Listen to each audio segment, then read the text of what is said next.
जय हिंद दोस्तों। आज हम लोग एसएससी जीडी का ग्रुप डिस्कशन करेंगे लोग। और आज का हम लोगों का टॉपिक रहेगा भारत की अनुसूचियाँ। ठीक है, भारत की अनुसूचियों में जो भी मतलब इम्पोर्टेंट फैक्ट है, जो भी इम्पोर्टेंट एसएससी जीडी के लिए क्वेश्चन रहेगा। ऐसे तो ये सब वीडियो मतलब सभी कॉम्पिटेटिव एग्जाम के लिए रहेगा, लेकिन खास तौर पर मतलब एसएससी जीडी का एग्जाम चलने वाला है 10 तारीख से, तो उस पर हम लोग फोकस करते हुए इसको ज़्यादा मतलब इम्पोर्टेंस जो क्वेश्चन होगा उसको देंगे। ठीक है, तो चलिए हम लोग ग्रुप डिस्कशन अपने मतलब पहले टॉपिक को क्लियर करते हैं, उसके बाद क्वेश्चन पूछेंगे लोग आपस में। भारतीय संविधान की अनुसूचियां। भारतीय संविधान में वर्तमान में कुल 12 अनुसूचियां हैं। भारतीय संविधान में वर्तमान में कितना अनुसूची है? 12 अनुसूची है। परंतु मूल रूप से अनुसूची की संख्या कितना था? मूल संविधान में मूल रूप से अनुसूची की संख्या 8 था, लेकिन वर्तमान में अब कितना हो गया? 12 मतलब 4 बढ़ गया और बढ़कर कितना 12 हो गया है। वर्तमान में 12 अनुसूची है भारतीय संविधान में, याद रखना है। चलिए, पहला अनुसूची है, प्रथम अनुसूची में के अंतर्गत संघ क्षेत्र एवं राज्य क्षेत्र का विवरण दिया गया है। पहला अनुसूची में किसका विवरण दिया गया है? संघ क्षेत्र और राज्य क्षेत्र का विवरण दिया गया है। दूसरी अनुसूची में दिया गया है, अनुसूची के अंतर्गत दूसरी अनुसूची के अंतर्गत रखा गया है संघ के पदाधिकारी जो होते हैं, जो भी मतलब उनके वेतन भत्ता पेंशन का मतलब वितरण किया जाएगा। दूसरी अनुसूची में क्या रखा गया है? दूसरी अनुसूची में है संघ के जो मतलब पदाधिकारी हैं, उसमें उनको वेतन भत्ता पेंशन मतलब ये सब का विवरण दिया गया है। और तीसरी अनुसूची में है कि इस अनुसूची के अंतर्गत संघ के जो पदाधिकारी हैं उनके मतलब शपथ और प्रतीक्षापन का विवरण दिया गया है। तीसरी अनुसूची में क्या है? शपथ संबंधी उल्लेख उसमें है। शपथ संबंधी उल्लेख दिया गया है तीसरी अनुसूची में। इसको मतलब ध्यान में रखना है। पहले क्या है कि मूल रूप से वर्तमान में भारतीय संविधान में अनुसूचियों की संख्या कितना है? 12, और मूल रूप से कितना था? 8 था। ठीक है, प्रथम अनुसूची में दिया गया है मतलब संघ और उसके राज्य क्षेत्र का विवरण दिया गया है 28 राज्य 8 केंद्र शासित प्रदेश। ठीक है, और दूसरी अनुसूची में संघ के पदाधिकारियों के वेतन भत्ता पेंशन का विवरण दिया गया है। और तीसरी अनुसूची में क्या है? संघ के पदाधिकारियों के मतलब शपथ और प्रतीक्षापन का विवरण दिया गया है। चौथी अनुसूची के अंतर्गत 28 राज्य व 2 केंद्र शासित प्रदेश कौन कौन से? तो दिल्ली और पुडुचेरी का राज्यसभा में प्रतिनिधित्व का विवरण दिया गया है। मतलब राज्यसभा में कितने मतलब ये 28 राज्य और केंद्र शासित प्रदेश हैं, ये क्या कर सकते हैं? प्रतिनिधित्व कर सकते हैं। ठीक है, अगला अनुसूची हम लोग का है पांचवी अनुसूची। पांचवी अनुसूची, इस अनुसूची के अंतर्गत जाति अनुसूचित जाति और अनुसूचित जनजाति क्षेत्रों का विवरण दिया गया है। पांचवी अनुसूची के अंतर्गत अनुसूचित जाति और जनजाति का विवरण दिया गया है और अनुसूचित जनजाति का विवरण दिया गया है। Schedule caste and schedule tribes का विवरण दिया गया है किसमें? पांचवी अनुसूची और एसटी। ठीक है, छठी अनुसूची में असम की छठी अनुसूची के अंतर्गत रखा गया राज्यों के एएमटीएम, जैसे असम मेघालय त्रिपुरा मिजोरम। ठीक है, असम मेघालय त्रिपुरा मिजोरम के जनजाति क्षेत्र का विवरण दिया गया है। किन राज्यों का? एएमटीएम याद रखना है। एमटीएम असम त्रिपुरा मेघालय मिजोरम। हाँ, एएमटीएम असम त्रिपुरा मेघालय मिजोरम। हाँ, असम मेघालय त्रिपुरा मिजोरम एएमटीएम से। छठी अनुसूची में क्या दिया गया है? एएमटीएम, यानी कि असम मेघालय त्रिपुरा मिजोरम के राज्यों के जनजाति क्षेत्र का विवरण दिया गया है। जनजातियों का विवरण दिया गया है। सातवीं अनुसूची है, इसमें मतलब केंद्र और राज्य के शक्तियों का विभाजन किया गया है। मतलब केंद्र का क्या पावर रहेगा और राज्य के मतलब क्या पावर रहेगा, उसका मतलब केंद्र और राज्य के शक्ति का मतलब विभाजन किया हुआ है। ठीक है, इसमें दिया गया है संघ सूची। ठीक है, संघ सूची में कुल 48 और वर्तमान में 62 इसमें मतलब विवरण दिया गया है। संघ सूची, राज्य सूची। संघ सूची में मतलब केंद्र सरकार का जो भी मतलब ये कार्य का विवरण दिया गया है, और राज्य सूची राज्य सरकार का विवरण। और जो समवर्ती सूची होता है उसमें केंद्र और राज्य दोनों का, लेकिन प्रमुख रूप से उसमें अगर कोई भी अगर उस समवर्ती सूची में कोई भी अगर विवाद होता है तो उसमें केंद्र सरकार क्या होता है? मान्य मतलब कोई भी विषय पर वो मतलब अपना नियम लागू कर सकता है। कौन? केंद्र सरकार समवर्ती सूची में। अगला दिया गया है आठवीं अनुसूची, भाषाओं का विवरण दिया गया है आठवीं अनुसूची में। भारतीय संविधान की आठवीं अनुसूची में शामिल मूल भाषाओं की संख्या कितनी है? 14 की। ठीक है, लेकिन वर्तमान में इसकी संख्या कितना हो गया? 22 हो गया है। यानी कि मूल रूप से मतलब आठवीं अनुसूची में या संविधान में भाषाओं की संख्या 14 थी। मतलब हमारे संविधान में कितनी भाषाएं हैं? वर्तमान में 22 22 हैं। और मूल रूप से कितना था 14 यानी कि 8 भाषाओं को क्या किया गया है ऐड इसमें ऐड किया गया है। तो इसको देखते हैं 8वीं अनुसूची से संबंधित प्रमुख तथ्य इसमें दिया गया है कि 21वां संविधान संशोधन में 1967 में हुआ था। 21वां संविधान संशोधन 1967 में हुआ था जिसमें सिंधी भाषा को शामिल किया गया 8वीं अनुसूची में, ठीक है। और दूसरा हुआ था 71वीं संविधान संशोधन 1992 में 8वीं अनुसूची में 3 भाषाओं कौन कौन KNM कोंकणी नेपाली मणिपुरी या फिर एक और ट्रिक हो सकता है नमक हो सकता है, ठीक है। KNM 71वीं संविधान संशोधन 1992 के तहत इसको जोड़ा गया था कोंकणी नेपाली मणिपुरी को। पहले किसको जोड़ा गया था सिंधी को जोड़ा गया था। इसको इंपॉर्टेंस देना है कि सिंधी को याद रखना है कि पहले किसको जोड़ा गया था सिंधी 14 मूल संविधान में फंसाए थे। उसके 14 मूल संविधान में फंसाए थे। सिंधी भाषा को 15वें भाषा के रूप में जोड़ा गया। उसके बाद भाषा जोड़ा गया नमक, जैसे कि न से हो गया आपका नेपाली, म से हो गया मणिपुरी, क से हो गया कोंकणी। 71वें संविधान संशोधन 1992 में जोड़ा गया था इसको नमक को। नमक यानी कि हो गया न से हो गया नेपाली, म से हो गया मणिपुरी, क से हो गया कोंकणी।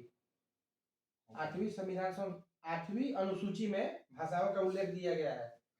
मूल संविधान में 14 भाषा थी और उसको 8 ऐड किया गया बाद में। जैसे जैसे संविधान संशोधन होते गए वैसे वैसे भाषाओं को ऐड किया गया। तो पहले इसमें हम लोग देखे ना कि भाषाओं का विवरण किसमें दिया गया है 8वीं अनुसूची में दिया गया है, ठीक है। मूल रूप से 14 भाषा थी, अब वर्तमान में कितनी भाषा है 22 भाषा है। 22 भाषा में सबसे पहले किसको ऐड किया गया सिंधी को जोड़ा गया 1967 में जोड़ा गया सिंधी को। उसके बाद KNM कोंकणी नेपाली मणिपुरी को जोड़ा गया 71वां संविधान संशोधन के द्वारा।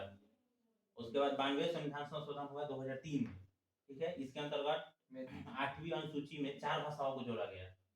4 भाषाओं को जोड़ा गया कौन कौन सा SDMB संथाली डोगरी मैथिली बोडो SDMB संथाली डोगरी मैथिली बोडो को जोड़ा गया। संथाली डोगरी मैथिली बोडो चार हम लोग देखें कि 8वीं अनुसूची में मतलब भाषाओं का विवरण दिया गया है, ठीक है। तो जिसमें मूल रूप से भाषाओं की संख्या 14 थी, लेकिन वर्तमान में कितना हो गया 22 हो गया। पहला जोड़ा गया था सिंधी को 21वें संविधान संशोधन 1967 में। उसके बाद जोड़ा गया 71वें संविधान संशोधन करके 3 भाषा को जोड़ा गया नमक या उसको KNM बोल सकते हैं कोंकणी नेपाली मणिपुरी को जोड़ा गया, ठीक है। 4 भाषा इधर हो गया। और उसके बाद 92वें संविधान संशोधन करके 2003 में 4 भाषा को जोड़ा गया था। कौन कौन सा था SDMB यानी कि संथाली डोगरी मैथिली बोडो को जोड़ा गया, ठीक। अब देखते हैं 9वीं अनुसूची। इस अनुसूची के अंतर्गत मतलब अधिनियम व विनिमय के प्रारूप का उल्लेख किया गया है। 9वीं अनुसूची में प्रथम संविधान संशोधन हुआ था। 9वीं अनुसूची में प्रथम संविधान संशोधन 1951 के तहत इसे शामिल किया गया था। इसमें भूमि संबंधित मतलब कानून होता है 9वीं अनुसूची में भूमि सुधार से संबंधित इसका विवरण दिया गया 9वीं अनुसूची में, जिसे प्रथम संविधान संशोधन द्वारा 1951 में के तहत जोड़ा गया था। अगला है 10वीं अनुसूची दल बदल कानून।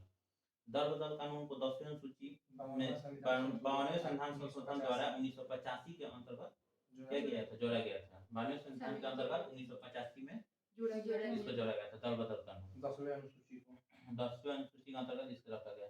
11वीं अनुसूची पंचायत की शक्तियों का प्रावधान दिया गया है। याद रखना है कि 11वीं अनुसूची में क्या पंचायत की शक्तियों का प्रावधान करते हैं। इसे 73वें संविधान संशोधन 1993 के अंतर्गत शामिल किया गया था। 92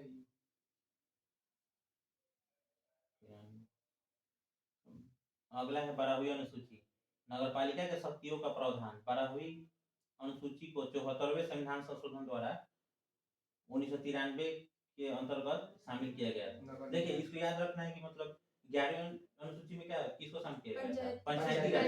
इसको याद रखना है 73वें संविधान संशोधन के द्वारा 73वें संविधान संशोधन के द्वारा 11वीं अनुसूची में पंचायती राज को रखा गया, ठीक।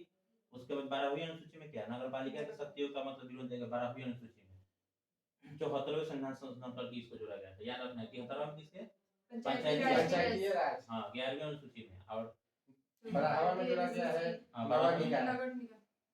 नगरपालिका को मतलब इसमें जोड़ा गया है।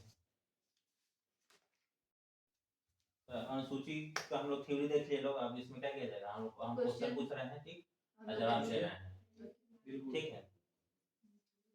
चलिए पहले बताइए कि मतलब किस भाषा को 8वीं अनुसूची में सबसे पहले जोड़ा गया था संविधान संशोधन संविधान संशोधन द्वारा सिंधी भाषा 15वां भाषा के रूप में जोड़ा गया 1967 में। दल बदल प्रमुख को किस अनुसूची के अंतर्गत रखेगा? दल 10वां बदल- अनुसूची अनुसूची का कौन सा संविधान संशोधन? 52वां संविधान संशोधन 1985 हाँ, 52वां संविधान संशोधन 1985 में दल बदल कानून दल बदल कानून को जोड़ा गया है। ठीक है। संघ के पदाधिकारियों के वेतन भत्ता का विवरण किसमें दिया गया है? वेतन भत्ता का दूसरा में दूसरा में दूसरे दिया अनुसूची गया में है। दिया गया है। दूसरा अनुसूची में दिया गया है। दूसरा अनुसूची में दिया गया है वेतन भत्ते और पेंशन संघ के आदि की आदि का विवरण दिया गया है, दिया पेंशन गया भत्ता है। इसको दिया गया है। उसके बाद संघ के पदाधिकारियों को शपथ तथा प्रतीक्षा कौन का विवरण किसमें दिया तीसरा गया है? अनुसूची में तीसरा दिया में गया दिया है। गया है। तीसरी अनुसूची में शपथ उल्लेखित संबंध उसमें दिया हाँ, गया है। शपथ दिया गया संबंधी। पदाधिकारियों को। प्रथम अनुसूची में क्या है? प्रथम अनुसूची में संघ क्या है? राज्य और शासित प्रदेश। हाँ, जैसे संघ कि राज्य 8 क्षेत्र राज्य रहते हैं। 8 राज्य हो गया 28 28 यूटी हो गया यूटी उसी के बारे में विवरण उसमें दिया गया है। छठी अनुसूची में क्या है बताइए? छठी अनुसूची में असम, त्रिपुरा, मेघालय, मिजोरम के जनजाति जनजाति क्षेत्र क्षेत्र रहते हैं। शासनिक क्षेत्र हाँ, ये रहते हैं। नहीं, उसका असम, मेघालय, AMTM उसका शॉर्ट ट्रिक त्रिपुरा, जैसे आप याद मिजोरम। करना है छठी अनुसूची का तो AMTM उसका शॉर्ट ट्रिक हो गया जैसे कि A से हो गया असम, T से हो गया त्रिपुरा, M से हो गया मेघालय, M से हो गया मिजोरम। मतलब उसके जनजाति क्षेत्र का विवरण दिया गया है। छठी अनुसूची में याद रखना है AMTM का। उसके बाद है संघ और मतलब राज्य के शक्तियों का विभाजन किस अनुसूची में दिया गया है? संघ और राज्य के शक्तियों का विभाजन सातवें अनुसूची में दिया गया है केंद्र और राज्य के शक्तियों का बंटवारा। कितने सूची बनाए तीन गए? सूची बनाया गया है। कौन कौन? राज्य सूची, संघ राज्य के लिए कौन सा सूची है? राज्य के लिए राज्य सूची हाँ, और संघ के लिए संघ सूची और दोनों के लिए समवर्ती सूची। लेकिन समवर्ती सूची में राज्य केंद्र सरकार का ही उसमें निर्णय मतलब निर्णय सर्वमान्य होता विषय है। पर हाँ, सर्वमान्य होता है।